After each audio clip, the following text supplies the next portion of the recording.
Hello there, I'm Brad Barton and welcome to 1.21 Geekawatts, an extremely low-tech look at the 1.21 most interesting stories in nerd pop culture today. So, when you have a video blog that's actually called 1.21 Geekawatts and a legitimate news story about Back to the Future comes along, man, you hop in the DeLorean and you punch it. So a stage musical version of Back to the Future is currently in development and is scheduled to open on the London stage in 2015. The show's book is being written by the film's original director, Robert Zemeckis, as well as the screenwriter of Back to the Future, Bob Gale, along with Jamie Lloyd, who has stage experience both here on Broadway as well as in London. While new music will be written for the show, you can all rest assured that Huey Lewis and the News will be represented with the power of love in the show. Oh, thank goodness. Thank goodness. It just, frankly, wouldn't be the story without Power of Love, would it? Personally, I'm curious to see how they're going to pull off a DeLorean traveling at 88 miles per hour on stage.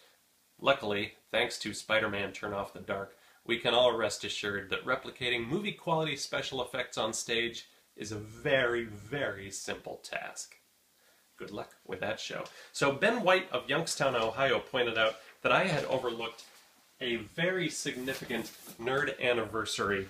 And you know what? It just passed. Let's correct that error right now by raising a cutlass with a +5 enchantment and saluting Dungeons and Dragons, which just had its 40th birthday. The most famous tabletop role-playing game of all time was established in 1974 and allowed gamers to battle orcs, beholders, and even black pudding.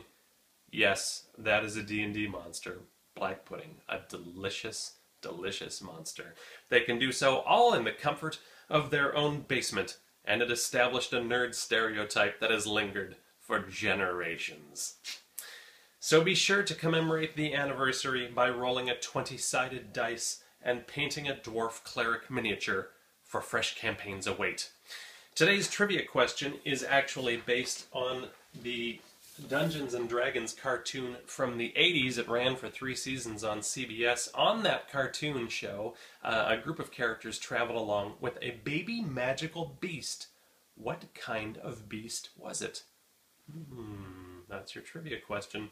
The answer to yesterday's trivia question was The Hitchhiker's Guide to the Universe, and the first person to respond correctly was Paul Romero of New York, New York. 2 days in a row, Paul. Blam!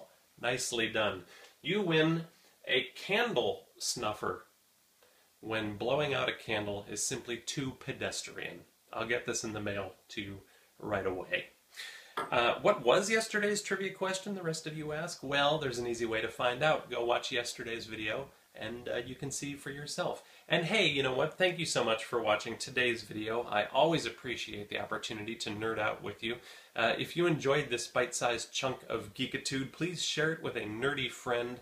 And I would encourage you to subscribe so that you do not miss a nerdy moment with 1.21 Geekawatts. And if there's some story that you think that we should be covering that you haven't heard yet, then please let me know in the comment section below. That's all we've got for today. I'll see you tomorrow for another thrilling, exciting episode of 1.21 Geekawatts. Bye-bye.